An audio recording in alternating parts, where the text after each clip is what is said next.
Hurricane Melissa was one of the largest, if not the largest hurricane that has ever hit Jamaica, Cuba, Haiti, Turks and Caicos, and other Caribbean nations. Dozens are dead, homes are destroyed, many are missing, yet somehow TikTok tourists have found a way to make it all about themselves. Not shocking, but it is disappointing. One of the most frustrating things to come from Hurricane Melissa, besides the absolute devastation to these nations, it's been made abundantly clear that many people on the internet, many of you, do not see Caribbean people as people. You merely see them and their countries as vessels for your own enjoyment. And I think this is quite wild to see because obviously hurricanes are a natural consequence of climate change, and we have seen so much outpouring and love for other situations that are directly related to climate change, and yet there's been limited empathy and limited compassion for the victims of Hurricane Melissa. People are most definitely flocking together to help, but the main people that I have seen advocating getting together resources and creating fundraisers have been other Caribbean people. And for the record, I am Caribbean. I'm a part of the Caribbean people, but I'm a part of the diaspora. And I urge you to question what is the main difference between the other victims of climate change and the Caribbean victims of climate change. I want to talk about a few specific scenarios. If I can find the videos, then I will make sure to insert them. And this is an audio and a video podcast, so you can be watching it, you can be listening to it on any streaming platform under Girl You Haven't Heard. But there were a pair of white girls, a pair of friends who flew in to Jamaica before Melissa hit, and they tried to make it some sort of main character moment, making TikToks in the airport on the way there, holding up their passports, flashing things. To me, this is just disgusting, and it absolutely reeks of privilege. They're treating it like it's quirky and cute instead of idiotic and selfish. In my mind, if you know a hurricane is going to hit, the best thing you can do is stay home rather than putting more pressure on resources in another country that should be going towards helping their citizens. Another video I saw was of a woman and her boyfriend staying at a Sandals resort in Jamaica. They were complaining about the food that was brought to their room. They were complaining about the quality of the food. So we're out here trying to survive Melissa, and this is what they're feeding us, bro. What the fuck is this? Yo, I'm pissed off. Which in my mind is absolutely insane when coming from a country where food-related benefits have been completely cut off by your own government. People in your own country do not know where their next meals are coming from. They do not know when their benefits will be restored, and you are complaining because you got one cookie instead of two. Don't piss me off. They were also complaining about being trapped in their room. You're mad that the resort staff is advising you to remain in your room during a hurricane. I'm sure you're welcome to try and leave your room or leave your room if you want, but girl, there's a hurricane. God forbid the people working there try to keep you safe in the midst of their own devastation. There have been whispers and murmurs about disgruntled tourists getting into fights with resort workers. So why couldn't we leave when y'all fucking feeding us pastries for breakfast and we still had to pay full price to stay here? Like, come on. May I ask where you're going now? We going to get something to eat. Everything closed across the street. Everything closed. Gas station, shopping mall, everything closed. So what are y'all doing for gas? You all knew this storm was coming, right? So you gonna give us bag lunches, bag breakfast, some pastries? That's so disrespectful. And I can't imagine experiencing such a devastating event and lashing out at those who are directly affected. Like, you are uncomfortable for a very short amount of time. The people you are mistreating are going to be uncomfortable for a very long time. I've also heard a lot of people online airing their frustrations and their concerns about their future destination wedding. So they've booked it in one of the places that got hit by Hurricane Melissa, and they're online hoping that the resorts will be rebuilt so their lives aren't personally affected by a tragedy that is currently affecting millions. Like, again, I just feel like the focus is on the wrong thing. A lot of people are showing that they don't have any humility, they don't have any empathy, they do not have any compassion. And don't get me wrong, I completely understand how stressful wedding planning can be and how stressful it would have to be to change all of your plans. I'm not discounting that. However, to center yourself in a tragedy such as this is kind of wild. To make it about your experience is kind of wild, especially to publicly center yourself in such a way. Many things should never make it to the internet, and in my mind, this is just one of those things. It very much so reeks of privilege. This one video says, "We survived Hurricane Melissa, but as soon as we get to the States, we're burning our passports." And this video went viral.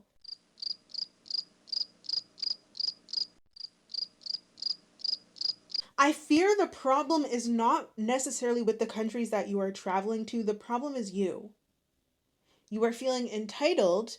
Like I said, you do not see the Caribbean place that you are traveling to, in this case Jamaica, as an independent country. You do not see the people as real people. You are viewing them strictly as vessels for your own entertainment, and so you are blaming them for everything that happened, when in reality you should be taking accountability and responsibility for the things that led you to be in that predicament in the first place. One thing I want to add about my own personal experience is that I recently went to Antigua, and when you are flying during hurricane season, you are constantly notified that you will be flying and staying in the Caribbean during hurricane season. It's not like this is some sort of shock. If you are going to the Caribbean in the fall, it's not that hard to figure out that that is hurricane season. That's when you're going, okay? There are additional insurances that you can buy ahead of time to allow you to rebook your vacation. Many of these resorts also informed people that a hurricane would hit and then informed them the last possible flyout date. So that would have been the last day that they were able to fly out of the country and go back home. If you chose to stay and you are upset with the result of your choice, taking it out on resort workers is not the way. There have also been some people online who chose to stay or decided to go on the vacation despite hurricane warnings and hurricane watches anyways, and they're complaining about having to pay to stay on resort despite the inability to leave. So now, well, I don't believe it's right now, but at the time that the videos were posted, they could not leave. They couldn't leave the country. There was no planes flying in or out because, hello, the airports are destroyed.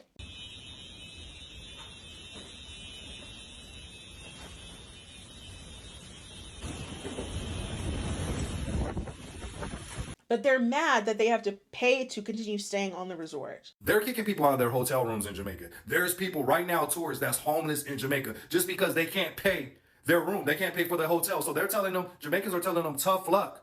Tough luck. So what? You can't pay. You're just going to be homeless in a foreign land. And nobody knows when they're going to repair these airports. Nobody knows when it's going to be safe to fly home again. But in the meantime, there's people that's homeless out there. And they're charging premium prices for the room. So the people that can't afford it is $320 for a double room. That's about $2,200 plus a week. And you're not getting the same service. So they're charging you premium prices for disastrous service. Literally, disastrous service, because you're still in the aftermath of a natural disaster. They still handing you out there. You're not even getting Lunchables. They just putting shit together.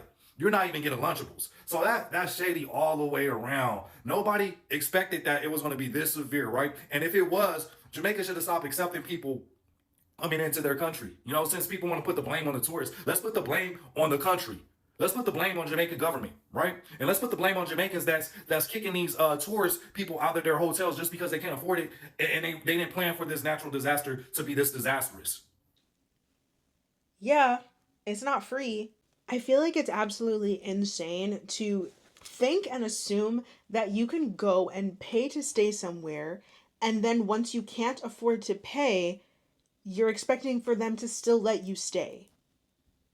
That does not fly anywhere else, but you're expecting it to apply for these people who decided to still go and stay in a country knowing that a hurricane was going to hit. You're not a refugee. This is not a shelter. You're staying at a resort. You decided to go during hurricane season. So yes, you are going to be financially responsible. When I was in Antigua, the way a lot of tourists were talking to resort workers was absolutely disgusting.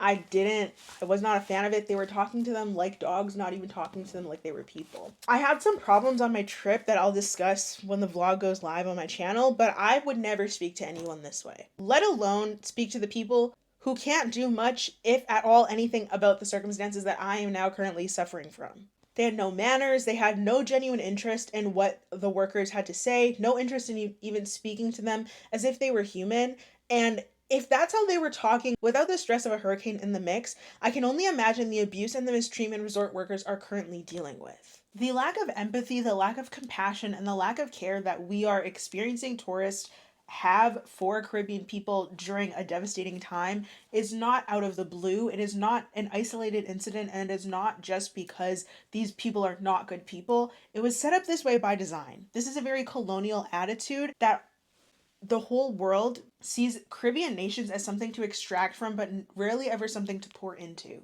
So now, when this devastation has happened, and it happened in a way that directly harmed these people, they are lashing out at the fellow victims of the disaster instead of really realizing what happened and what went into it. You chose to go to this nation during a time a hurricane was going to hit. You had access to the internet, you had access to phones. There were intense warnings. Resorts were warning people so they could leave ahead of time. Why do you feel as if you are in a position of superiority to mistreat other people who still have to take care of you while going through their own struggle? That is not just out of the blue. That is a colonial attitude, and it was designed that way to see the Caribbean as something, as a resource to extract from. It's a place you go to enjoy, but it is not a place that you pour into. You do not see these people as people with individual lives. They're strictly there to serve you. And that is a colonial attitude that a lot of Westerners have when they travel. And that is why a lot of people have problems with tourists, because they do not treat other people with respect. They do not treat the land or the sites that they are visiting with respect. Going on vacation is not a right. It is a privilege. You are let into other people's countries as a privilege. The fact that you are safe, eating, and taken care of is a privilege. Many are without homes, loved ones, electricity, and water. And while I understand the desire to travel, and I do love to travel myself, and I do believe that everybody should have the ability to travel, I think that's a whole nother conversation.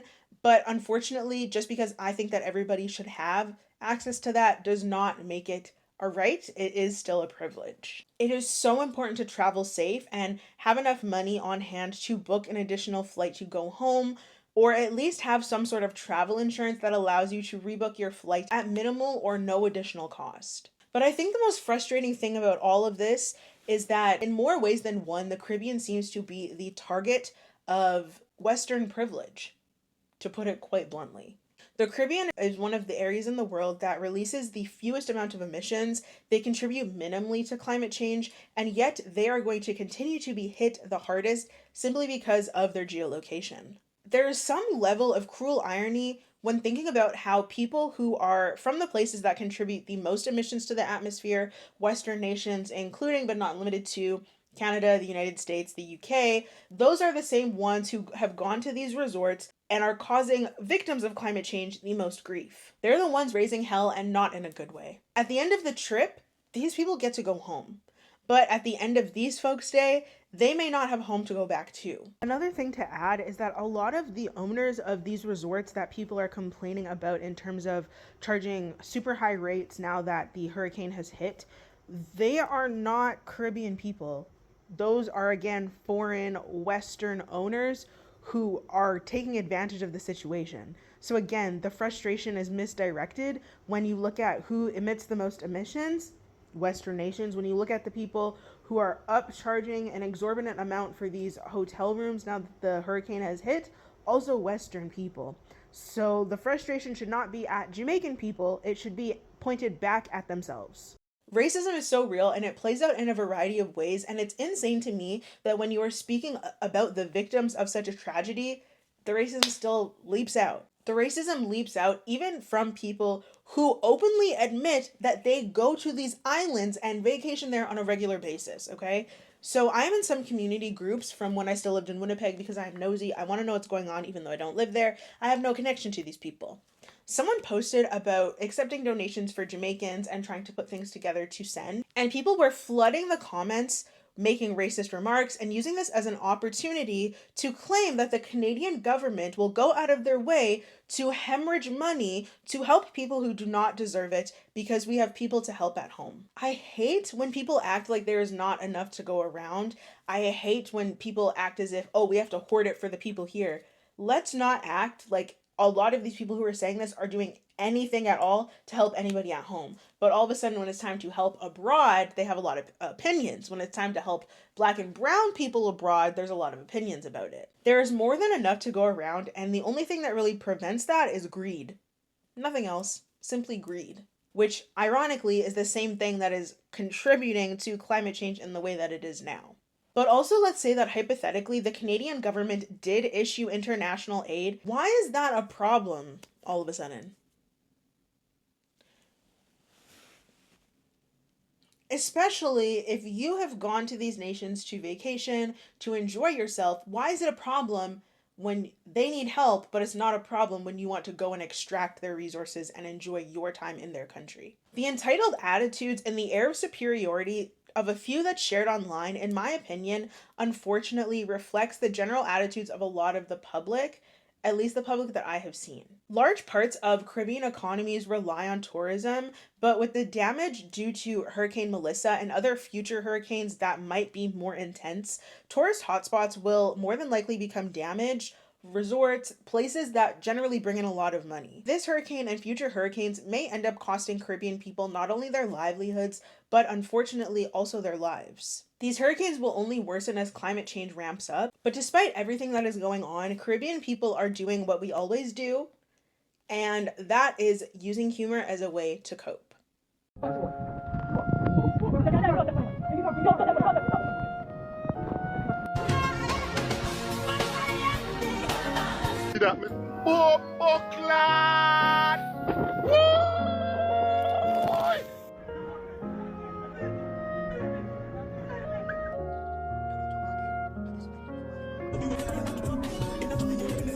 I say all of this to say that tragedy, yes, it is awful everywhere and it seems to be hitting everybody all at once, but that is not to say that there is not enough to go around. With SNAP benefits getting cut in the States, with hurricanes hitting the Caribbean, it is so important to not only be mindful of what you say online, but do some reflection and think about the things that you're seeing and think critically about them.